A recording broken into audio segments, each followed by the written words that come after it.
उसलाई कति माया गर्छस् रे क्या, त्यति माया गर्छु जति म मेरो आमालाई गर्छु क्या, त्यति रेस्पेक्ट गर्छु जति मेरो आमालाई रेस्पेक्ट गर्छु। उनी मेरो सबथोक हो जस्तो लाग्छ। माया चाहिँ एउटासँग हुन्छ, सबैसँग हुँदैन।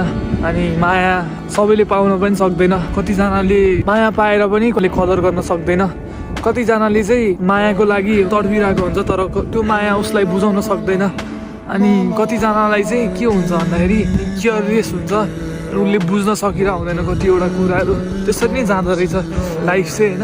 आफूलाई चाहिएको टाइममा चाहिँ राइट पर्सनसँग एउटा राम्रो माया हुन्छ नि, सबै कुरा पाउँछ नि, त्यो मान्छे चाहिँ एकदमै लक्की हो जस्तो लाग्छ मलाई चाहिँ। खत्रै लक्की हो, किनकि सबैले माया बुझ्न सक्दैन, सबैले माया पाउन पनि सक्दैन, सबैले राइट पर्सन पाउन पनि सक्दैन। त्यही भएर भन्छु कि म त यो माया भन्ने कुरा चाहिँ एकदमै अमूल्य छ। चोखो माया पाउन अलिक गाह्रो नै छ होइन। त्यही भन्छु म त कस्तो